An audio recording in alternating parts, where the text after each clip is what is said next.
Welcome to Be the Change on Clear Source Radio. This is Tiffany Lewis. I'm so happy to have you all here with me this evening. Looking forward to a wonderful show with you. I'm going to warn you, it's a little bit emotional this evening, so please go ahead and grab your tissues. You've been warned. And don't forget that you can get the free app on clearsourceradio.com. And Pens for Pals our website is pensforpals.org. Hi guys, it's Tiffany Lewis with Be the Change on Clear Source Radio. Happy Tuesday night. I am going to warn you up front, you're going to want to grab your tissues. This is going to be a very emotional show. If you are sensitive, like really sensitive, I don't know that I would listen to this until I prepared myself first. Okay, so we know that I write and send handwritten letters to people all over the world who are at risk for suicide, bullying, and also to families that have lost a loved one recently, especially a child, to suicide and or bullying. It's not easy to write these letters to people that you've never met before in your life. It's hard, and there isn't much that you can say. So, I want to try something a little bit different with you this evening. I'm actually going to share with you some of the letters that I've written to them, and then we'll get to the really sensitive stuff. Also, a very important piece is that while we're waiting on a bracelet sponsor, I've gone ahead and ordered some pretty cool bracelets, like back from the 80s, right? Remember these? So they're yellow, green, red, and black. Now yellow is anti-suicide.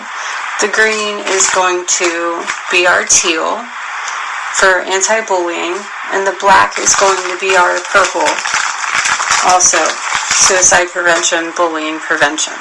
So these are our three colors. So I finally started incorporating these into letters for the first time today to all of our youth all over the world.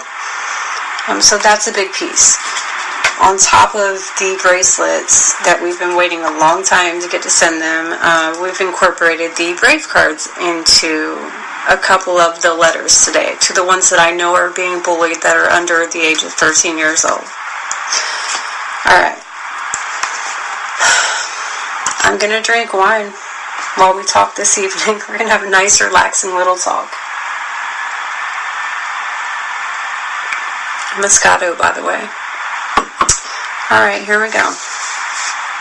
These are not in any particular order. I'm just going to read them. I've never even looked at the letters that I've written before. I don't know what any of them say. I just write whatever comes to my heart. You guys know I pray about this for 5 or 10 minutes. God, give me the words, because I don't know what I'm going to say. No two letters are alike, and I have no clue what I've said in each letter. I mean, honestly. Tonight I took pictures of them all, and I printed them out since they're pretty much already sealed, and I decided I was going to take pictures of them all. So this is just within the last hour. You know, we're talking 20 letters a day, 5 days a week. That's 100 letters a week just for me. So here's the first one. It says, "Hello again, friend. How are you? I have some surprises for you today, and I hope that you enjoy them. Number 1, a bracelet. I'm sending you this bracelet as a reminder that I and so many others love you so much. Please wear this on your left wrist as a daily reminder that we are here for you and that you are never alone. Number 2, a brave card. This is a card that you can carry with you at all times. If you are hurt or you are in danger, please give this card to an adult, like a parent or a teacher or somebody that you can talk to. They can call me. My phone number is on the card, and all they have to do is listen to you in a safe environment. So that's the introduction in the very first letter to our first passed out brave card and bracelet. I think that one got a black bracelet for anti-bullying. I'm pretty sure that one got a black bracelet. Okay, second one. This one got a yellow bracelet, by the way. Actually, I'm going to rock this for you while we're making this video. Do y'all remember these from the 80s where they just kind of adjust with the two little strings? There we go. I'm rocking the yellow one for anti-suicide this evening. Okay, the first thing it says is, you are so brave and so strong. Hello, friend. How are you doing? I hope you're doing okay, and I pray that you are too. I have a couple of things I want to give you. The first one is a bracelet to remind you that me and so many other people love you so much. Please wear this on your left wrist and you'll never feel or be alone again. The second is called a brave card. If you ever feel hurt or threatened, you can hand your card to your parent or teacher, and they can call me and they will listen to you. You are not alone. I am here for you always. You don't have to write back ever. But I left your card, so thank you for that. I love you. You are amazing. Stay strong. Remember, these are printouts of it, so this is not actually what the letter looks like, but, you know, you get a little idea of what it looks like. Obviously, the names are covered up. Here's the first one, by the way. Just a little idea of what they look like.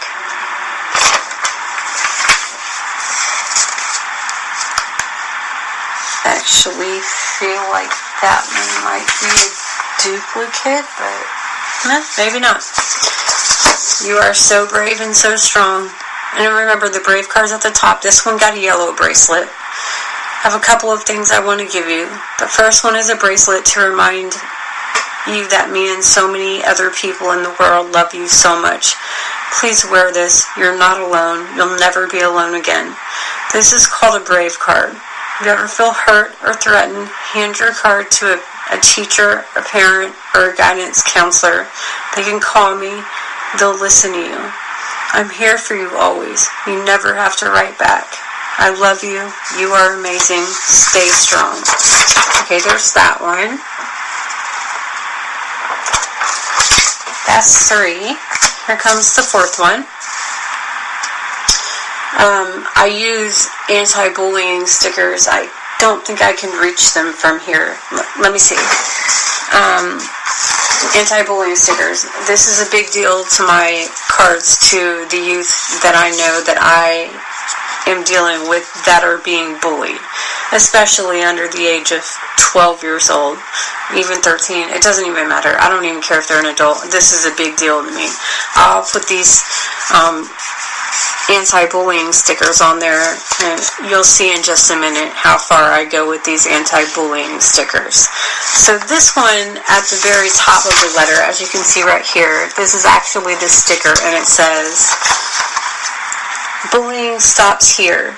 I am on your side always." And outside of each of the envelopes, it's got more bullying stickers and anti-bullying things, and then this is where the teal bracelet comes in.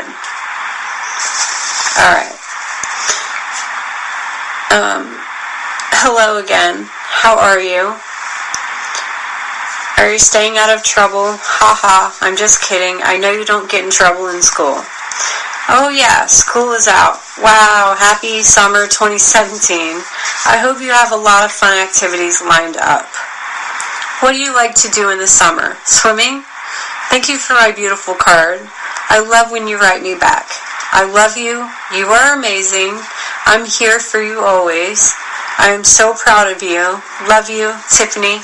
Now at the top, the sticker is sort of overlining it, but I actually pasted a Lion King face right here.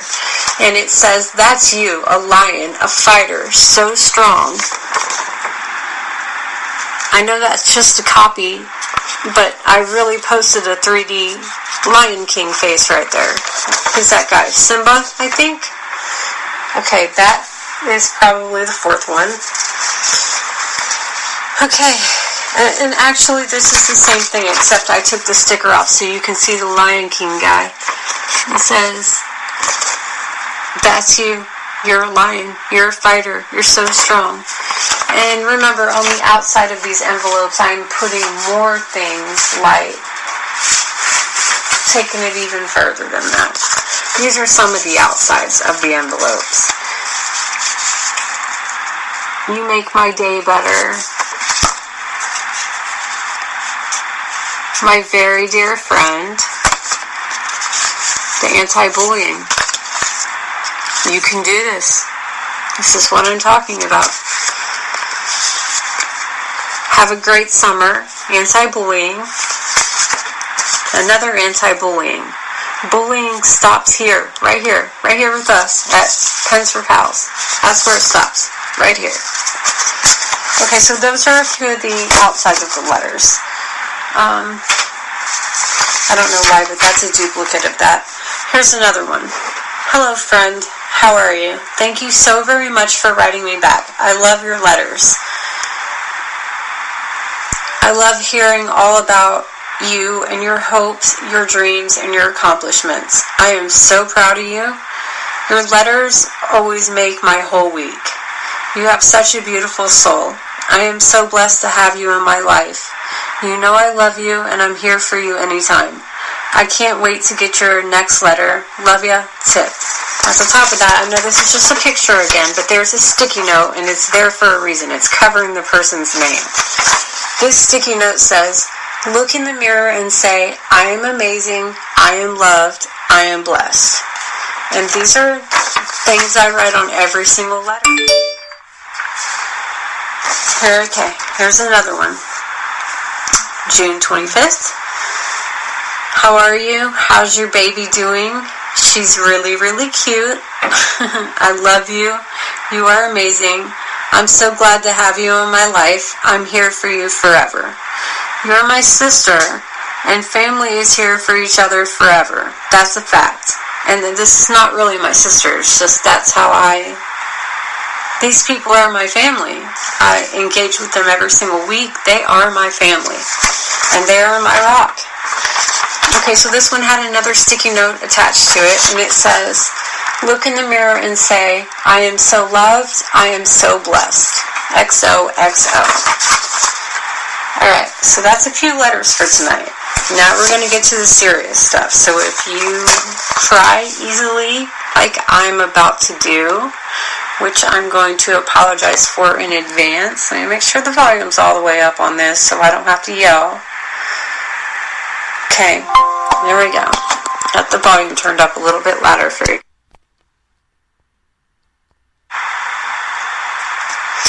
Okay.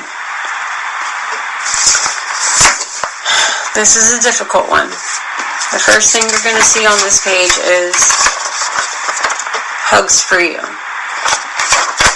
This is a long letter. I can't tell you anything about the person other than they've recently lost a child by the hand of suicide. And they are getting a yellow bracelet.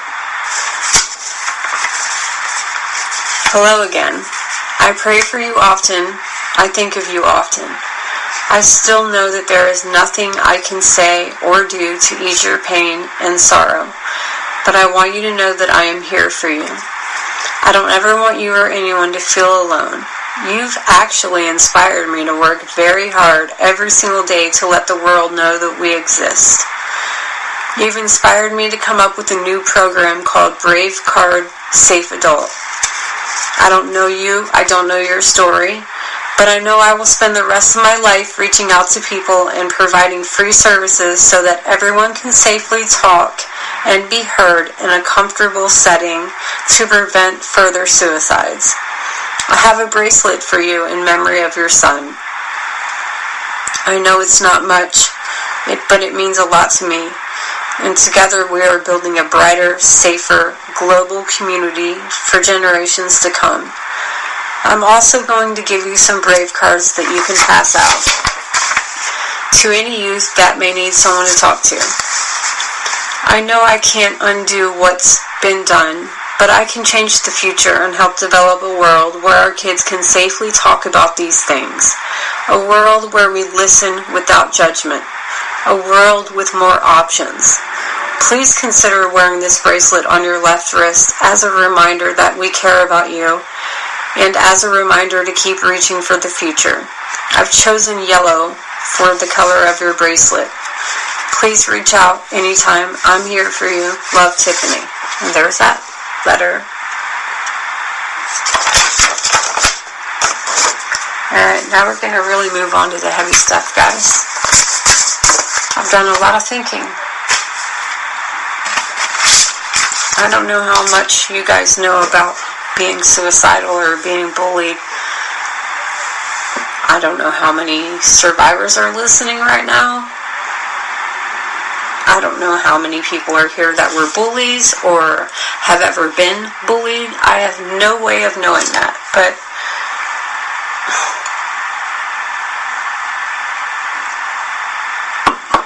I decided that I would write you a letter from both perspectives. From the person,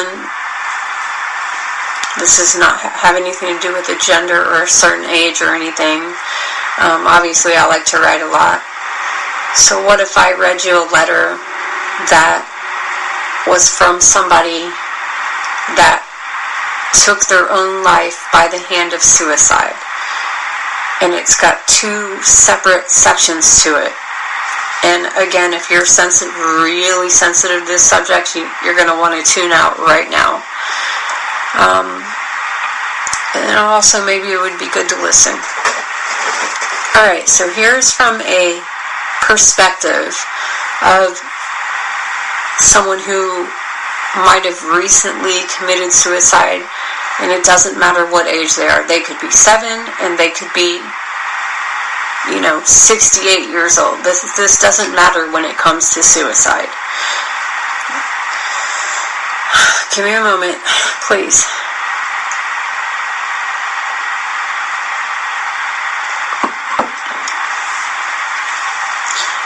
Dearest Mom, Dad, and friends, I'm sorry for my dissent. I never meant to hurt you.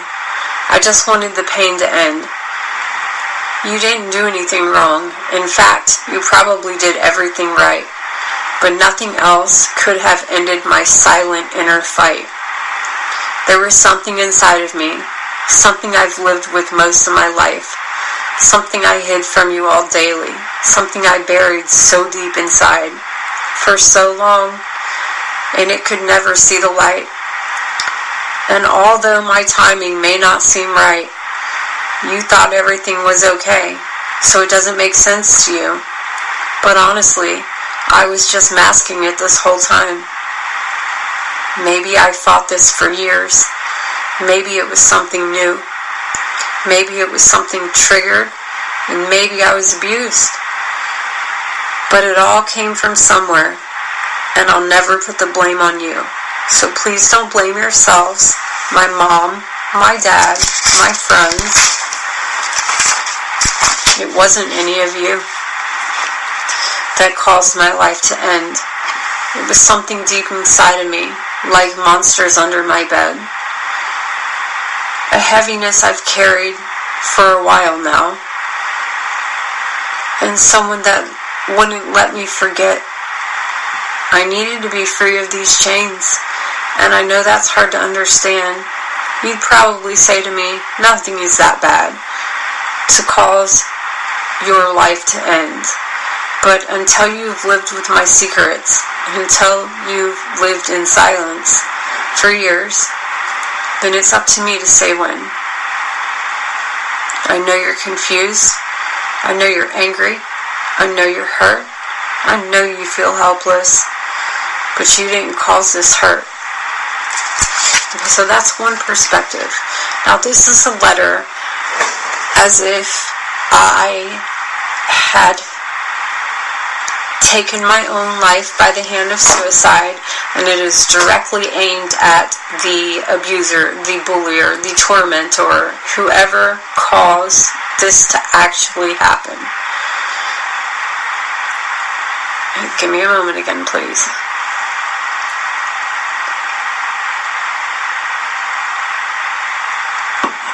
I'm going to try to keep it together. I'm going to try really hard not to cry. You know me, I always try to be upbeat and positive. I'm always here for everybody, always encouraging, whatever, but until you live this life, you don't know how hard it is to write these letters, is my only point. So, to the one that caused this tragedy, to the one that took away my sanity, my family, my friends, and my life, I know you'll never care about the damage that you caused. You've silenced me forever, or at least that's what you thought. You'll just keep on living with the secrets that you bear, but my family and friends will catch up to you because it just isn't fair. I'll watch you pay. You'll see how much they care as I guide my family towards the way. Although that's not what I want, that's just the way it will stay. One day you'll sit with your face in your hands and you'll try to understand. You'll beg God for mercy, but you'll never get away with this. I took your secrets with me to somewhere not so far away. I'll protect those that I can from your evil ways. My job now is an angel, and angels never go away. So that's something to think about. There's always more than one side to every story. My point is, the families that didn't do anything wrong, you didn't do anything wrong. You really didn't. It had nothing to do with you.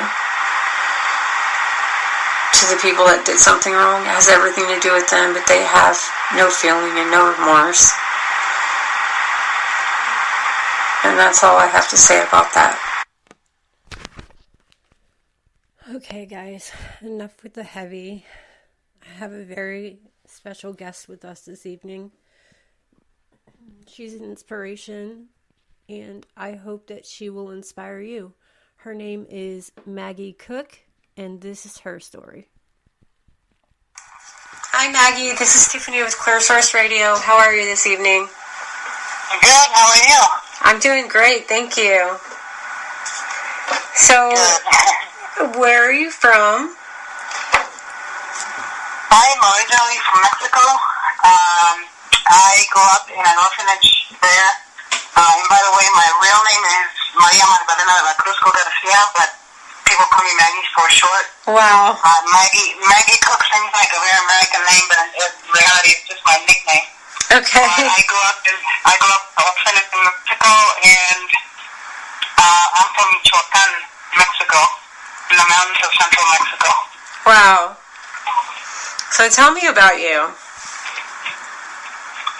Well, my story is kind of a long story, but it's okay. Lots of adventure and lots of life learning experiences and things that I did back then. I never thought that I would be reading in books later in life, and these are things that I did when I was actually a kid in an orphanage where we experienced a lot of hardships. Oh, wow. I did things like writing my goals and visualizing. I, believe it or not, would do vision boards and literally mapped out my life because I wanted to get out of there. I wanted to have a better life, and I wanted to make a difference in people's lives later, once I was out of there. Right. So you spent your whole childhood in orphanage? Yes, I actually lived there until I was 18. Wow. I got recruited by the Mexican national team in Mexico City to play basketball for them. Wow. And, I used to play in a dirt court. And I used to visualize and practice that I was Michael Jordan, and that I could do all the moves that he made, and I got really, really good, and I never played real organized basketball before, but I played in junior high and high school, but it was like more in the, we were in the mountains, we were living with the peasants, so it wasn't as organized or as, as professional as you might think, but then when I got recruited to play for them, it was something quite extraordinary, and I had to even learn more from that experience. But what happened was that I actually couldn't go because I waited for them for 3 months, and I couldn't go because I went out one day and played football with my brothers, and I caught a really long pass to one of my brothers. Yeah. Adopted brothers that sent me, and I ended up breaking my collarbone, and that's when I thought my dreams were over, and I was told my dreams were over. Wow. And but 3 days later, the Mexican national team called to have me play, and I obviously couldn't go.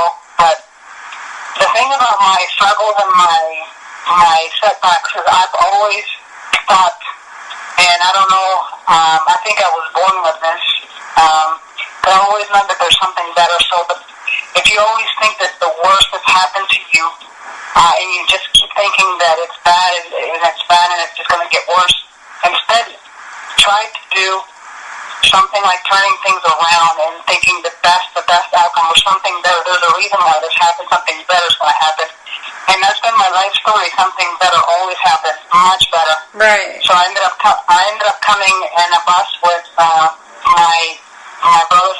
I have 68 brothers and sisters. My parents adopted 60 kids, and then there's 200 other kids that live in the orphanage. So wow. That summer, about 4 months later or so, they took a bus to the U.S. and they asked us to stop for a picnic in West Virginia, and so we pulled in the big bus, and there was a basketball court, and my brothers and I saw an old basketball, and we just ran towards it and started to play.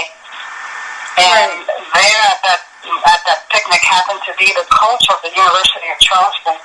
Wow. And she saw me play, and the story is that my dad tells me, or told me, was that she went looking for him and asked him, who is that girl? And so she asked my dad, I want her to come play for me on a scholarship, and that's how I came here. And if I wouldn't have come here, I don't know that I would have had the same opportunities as a third world country, Right. And so this is where my life started. Okay. And it's been quite an amazing experience. All right, tell us about your life, your dreams, your hopes, your accomplishments. Well, I've always wanted to do something big and really make an impact on people's lives. And but my biggest fear was the fear of failure. Oh boy. And when you have that fear of failure, and it's something that's more subconscious, right, on the subconscious part, that you don't really necessarily think it, but it's deep down in there. Right. And you have to uncover it before you can deal with it. That's right. When I was growing up, my dad told me that I would never amount to anything, that I would die in prison, and with his exact words, it's in my book. He told me that because I did something, I don't even remember what I did, but what he said was such an impact to me, and I thought that I would be a failure, so I had this tremendous fear. So when you have fear, same as love or same as manifestation in the subconscious mind strongly, it manifests eventually, and when it does, you have to deal with it. And the way that you deal with it is either you grow from it or it sets you back.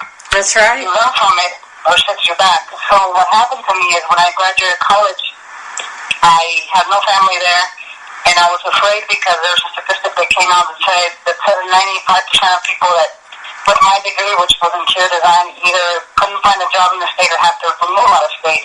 Right. So sadly, I became that statistic, and I was in the streets. I was in my car sleeping in parking lots. I had an old station wagon. Then my car broke down, and I was walking on the streets for 3 months, one in the winter time, with 1 or 2 garbage bags, and eventually went down to 1. Wow. I was living in the streets.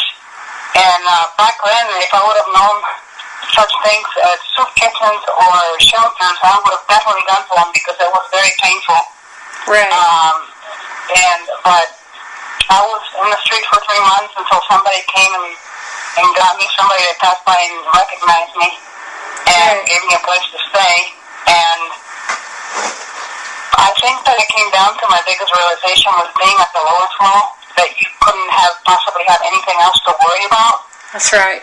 That I was able to see the light to come out of that, and it was in the lowest low that I was able to spring back up into the top. And it happened after I came out of the streets about 4 or 5 weeks later that I had some people that I went to college with, and they asked me to enter a salsa competition because I used to make salsa in college, like fresh salsa. Okay. And I entered. They actually signed me up. I didn't want to go. And they signed me up, and this was for the state of West Virginia. Okay. And I won the contest by unanimous vote, first place for everything, and people were going crazy. There was a big fiesta, and people were dancing colorful balloons and Mexican music, Latin music. Beautiful. And everybody was telling me, you should sell this stuff, and I was telling them, I can't because I just don't have any money, and the people were just loving it. They were just eating it down, and I noticed that there was this business guy that was sitting on the corner, and you know how you feel that somebody's watching you, but you don't want to die, and you just keep talking to people? Right. Well, there was this guy, he was dressed up in a business suit, and he looked at me, and he came over, and he said, you know what? I see something in you. He said, wow. I don't know what it is, but he pulled out his wallet and he pulled out $800, and he said, oh my gosh. Yep, he said, why don't you take this, and you don't need to know my name, you don't need to know me, just one day, just pay it forward. You get to pay it forward. I love it. So I took those $800. Okay. That's it. That's all I had, and I got my truck driver's license, I got little equipment to make salsa, and that's where it started. Wow. And that company sold the Campbell soup last year. Wow. And it literally went from nothing to, I did everything initially to get it going, and it just started paying back, and I hired people. I had a huge 20,000 square foot plant. We serviced Walmart's, Sam's Club's, Costco's, all over the country, Kroger's. We were in so many stores, and it was just growing. And Walmart made a movie about our production as an inspirational post for the country, and they showed it in different places. But it was such a tremendous experience, and to me, sometimes it was so hard that it felt like I wanted to give up, but something just kept me going. And the biggest thing was when people told me no, that supermarkets are not going to listen to you. That's Why right. are you doing this? You're not making me money. That's right. And when they kept telling me no, I see the thing with having a business or having something special is if you know you have something special, no matter what anybody else tells you, do it. And that's right. People stop digging short of gold and somebody else finds it. You know? That's right. I do know. Yeah, and so you just keep going until you have that breakthrough. And what happened to me was I had a list of 90-some stores to call. Oh my. And I started with the smallest ones. Okay. And I just did cold calling and calling, and they all told me no, they don't understand what fresh salsa was. And this is literally fresh pico de gallo salsa, which wasn't nothing like it back then. Right. So I decided to stop at 90 rejections, and I turned my list, and I wasn't giving up. Oh my gosh. I turned my list upside down, and at the top, to my mind, was the Whole Foods Market, which is the largest organic retailer in the United States, and I called them, and I left a message, and I said, my name is Maggie, my name is Garcia, I have a pico de gallo, I think you'll love it. Well, I get a call the next day by the main guy of the distribution center from Maryland, the top guy, and he says, I heard of you, want to try your products, I want to know when can you come? And I said, well, when do you guys meet? Right. And they said, tomorrow at 9 a.m., this was at 6 p.m. on Monday night. So I literally packed up my little Honda Civic with salsa, packed it up, drove all night, arrived there, and there was this all these business buyers for Whole Foods in this room, and there's a ton of them. They're sitting on a circle, and I was the centerpiece of it. And I was like, oh my gosh, what's going on? And so I just simply opened up the products and let them try it. And they were whispering a lot. They were looking at each other. And then I was like, oh my gosh.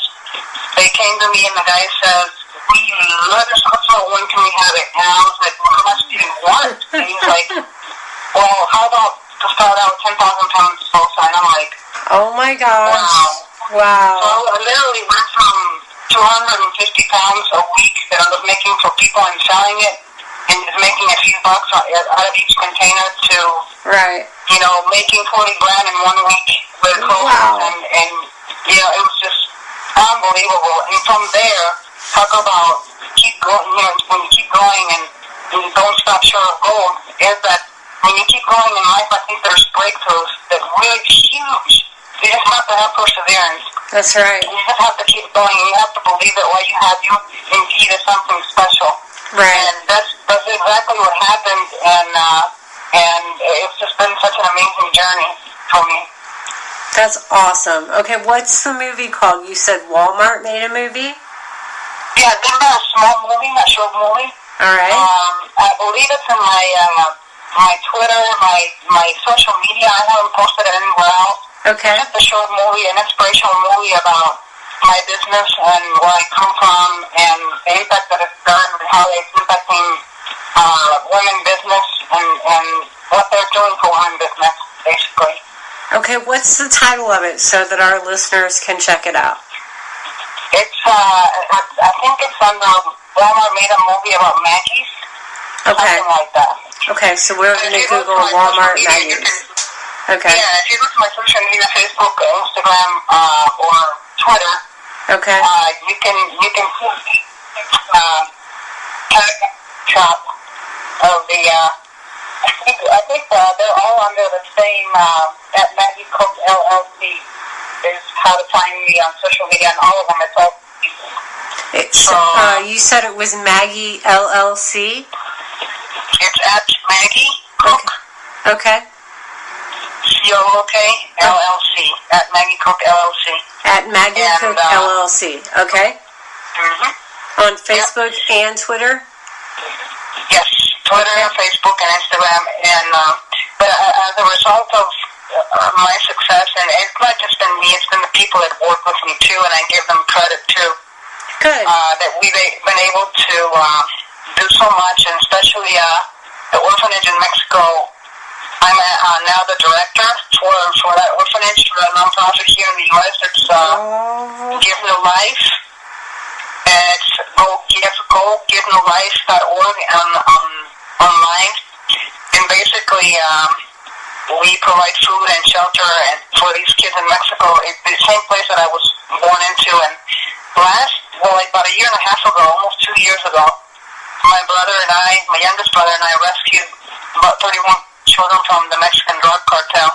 Oh my God. And we were basically, I was there. He called me. I was doing a book signing. My book, I was signing it here in one of the bookstores, and my brother called me and said, well, we just had word that 50 people are coming in and taking the kids. And I said, well, that's not going to happen. So I arrived, I don't know how, but I got a ticket, a flight. The shortest flight I've ever had in my life from going to Mexico, and I arrived the next day, leaving in the evening, next day in the morning. And I went and spoke to the federales and the military, which were setting barricades in the cities because there were the three cartels fighting each other in the mountains in that area. And I made sure that we would have their support if anybody came. And I also installed a very expensive phone system because there's no service. I mean, we're in the mountains. Right. The thing that we were dealing with is that they were fighting the cartels into the mountains, and that's where we were. But aside from, trafficking kids, we had to, I had to put the word out there and tell people that we were armed and protected. But this is, all I had was a 38 special, and my brother had a homemade shotgun. That's all we had. Right. And we kept these kids in this one room for 30 days. We kept them in there. And during the day, they could only play in the basketball court, and I was in a guava tree all day long, just making sure nobody was coming. And nobody came except for one person managed to break in and take the kid, and we phoned the military and the federales, and they flew in the helicopters, grabbed the guy, staged snipers all over the property, and that's when I felt like my job was done and we were protected. Gosh. They started coming in every night, and they would come every night and patrol the orphanage, and they would stay there. We had a cabin for them, and we would feed them coffee and cookies in the mornings. But once that happened, you know, I was totally okay to leave. I was fine. I had done my thing, but part of the giving back has been that, but also I've helped so many people start their businesses and coaching them, and also made money donations to people and starting the businesses in the past, and it's definitely been a paying forward thing for me. So it's been an amazing journey. Okay, where's the orphanage at now? The orphanage in Michoacan is in the same place where I was born into. It's still in Mexico. Yes. And it's called Give New Life. Give Life? Give New Life. And you don't want to move it to the U.S.? No. My youngest brother's running the Mexican part. I'm running the U.S. part. Mm-hmm. The thing is that it's so beautiful there, and there's so much activity farming that we're involving the kids to help do that stuff if they want to do it, to kind of teach them some skills. Okay. It's so much different than how I grew up now, because both my brother and I grew up in it, so we know how hard it was for us. So, but are they safe? We're doing everything so much different. Are they safe there, though?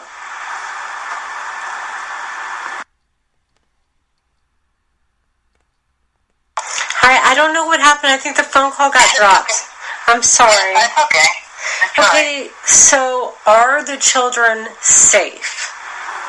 Absolutely. They are so safe, and we know we're very good friends with the comandante of the federales down there, and they are completely safe. The war with the cartels is over, and they're completely safe in the mountains. Absolutely safe. All right, with now, what we have. How do I get involved? Let's say I want to adopt some of these children or fly to Mexico and go check on them and help them. How can I get involved? Well, the best thing to do is honestly go to, it's www.givenewlife.org. Give More Life. New, like brand new. All right, like Give New Life. GiveNewLife.org. Okay. And you go into that website. My brother's email is there. If you want me to reach out for you or with you, you can do it with my email also, Maggie at maggiecook.org. But simply you reach out to me, we do it together, or you go online and you go to the website, and my brother's email is there, and he often gives people to come in and volunteer their work to be in the mountains and with the children. Good. I want to help. You know, we have a lot of listeners. I'm not gonna brag about the number of listeners that we have listening to this show right now, but we have a lot of people from all over the world, and personally, I want to help. How can I help? Wonderful. What can I do? How can I help? Because you know our mission. Our mission. We are an anti-suicide, anti-bullying, save the world, save the children. We send handwritten letters weekly. You've seen it online. You know a little bit about what we do, and we're trying to create a future where children are safe. And this really touches my heart. Thank you. So, how can I help? The best thing to do is people often send money donations. Sure. But there's also a sponsoring program online on their website called GiveNewLife.org, where you can sponsor a child, and it'll basically say, cool. if need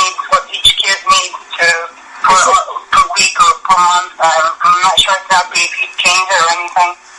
But okay, so you can do that, or people send donations. You know, I don't recommend sending things, educational material, or anything clothing, because they normally don't get through the border. Right. I've showed the process of educational material and clothing and shoes and driven it straight to Mexico, and that you can do if you take it yourself and can prove it going to a cause like that. But it's really hard to get items like that if you just ship them there. But you can, but you go there regularly, and we could donate clothing to you, and you could take it there, right? Yes, that's right. All right. How often do you go there to check on them? Well, it depends on. Normally, I would go down there if there's an emergency to try to remediate the situation. Because I come across as a strong, person. People recognize me because of my success. I mean, I've been in the Mexican newspapers and given what do you call it, Nobel Prize down there, and so people know that I'm strong. So when they know that I'm coming, it's a thing, where there's more respect. I guess I don't know how to explain it, but it's more impactful. So when I go, when there was emergencies, I would go and everything immediately was fine, just by being there. I understand. But going there, if I accumulate things, I can take them down there. Or donations. People do donations all the time. And basically what it's needed is to pay the utilities of the orphanage to get, clothing and shoes and educational materials. Food is the biggest thing, because I remember when I was there, I would go up to two full weeks without having food, and I remember those hunger pains. Right. And food is imperative, and they have a little shopping center in town, which is 45 minutes away, and they get fresh fruits and vegetables.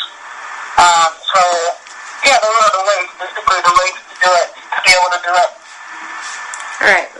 Okay, what I want to do is get a link that we can donate to you, A. Okay. And then B, get a link that we can send you food, money, clothing, shoes.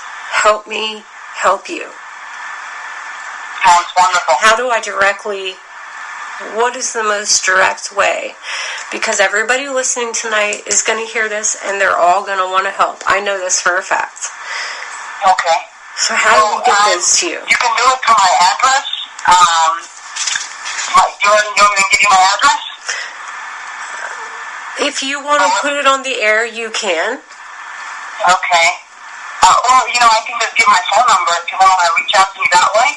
Okay, or I'll just hold it when we end the interview. I'll write down your address and your phone number, and then they can go through me, and then I'll go through you. That way we can get a whole collection of things here from the U.S., and then the next time that you go to Mexico, you'll have all kinds of good stuff to bring them. I think that would it would be wonderful. And I'd love to go to Mexico with you one of these times. I'd love to meet these kids. I'd love to be a part of their life. I'm really, really inspired by what you do, and I would really like to be involved. Yes, ma'am. Okay, so a little bit further, you have a book too, right? Yes. Mm-hmm. All right, let's hear about it. Yes, the book is called Mindful Success. Mindful Success. Yes, Mindful Success, by Maggie, and it's on Amazon. And all of it's an inspirational book. It's got some spirituality to it, but also my story and what I've done, the things that I've done since I was in the orphanage. There's a lot of photos there of the orphanage and me being with all my siblings, and basically anybody that buys this book, all the proceeds that have come from that go directly to the orphanage. So it's kind of like paying it back forward to them. So it's a blessing too. Okay. So how much is the book? And you just said 100% of the proceeds go to the orphanage. That's correct. And it's on Amazon. It's on Amazon. I don't know if it's different if it's Prime or regular Amazon account.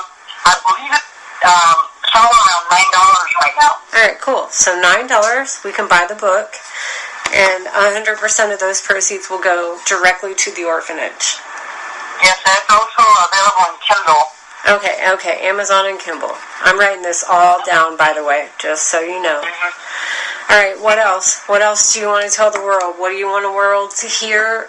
You can tell me anything about yourself. You can talk more about your success. You are an inspirational person, and Thank you. a lot of people are listening right now. Do you have anything that you'd like to say to the world to encourage them or inspire them? Or is there something... yeah, absolutely. Sure, okay. I would say this, and I would say that no matter what happens to you, that if you maintain a good attitude of mind, whatever it is whatever circumstance that you're going through, if you maintain a positive attitude of mind, you're already having a better day. That's right. A gooder day. And you're already successful. And you're already happier than if something negative happens and you just adapt a negative mindset. By having this habit, you will propel yourself and you will make things come to you in a more positive way. You will manifest things because that which you set in mind, for a long time, it just keeps coming back and manifesting into your reality. And what you think about, bring about whatever it is that you're thinking. So it's very important to be in that space of, hey, I'm having a bad day, but guess what? I'm going to change that right now, and I'm just going to feel happy because, I'm alive, because I have food in the refrigerator, and I have an amazing car. I'm able to drive sometimes, and I know that I've been very person. And I will just look at my car, and tears will come out. I'm like, wow, I'm driving this thing. I didn't have it when I was in Mexico. I never dreamed that I would have this. So be grateful. Gratitude is very powerful. That's what it is, grateful. Always set your goals to get something, to strive for something bigger, because you are so important. Don't let anybody tell you that you're nothing. You are so valuable and so important, and you can make an impact. Even if it's the smallest one or the biggest one, it counts, it matters. And it makes your life happy, and it makes everybody else's life. You touch everybody around you. You're like a droplet of water in an endless sea that creates a ripple effect that keeps on going forever, and it is remembered if you do something positive about that, about your life, about where you are, about attracting the things that you want to attract, and become something that you've never become before by doing something that you've never done. Oh, I love it. Thank you so much. You're very welcome. Oh, this was a wonderful interview. You can hear I'm pretty emotional. I'm always, when someone inspires me.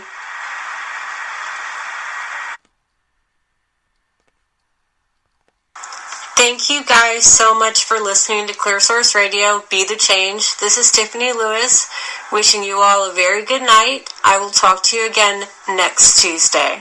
Good night.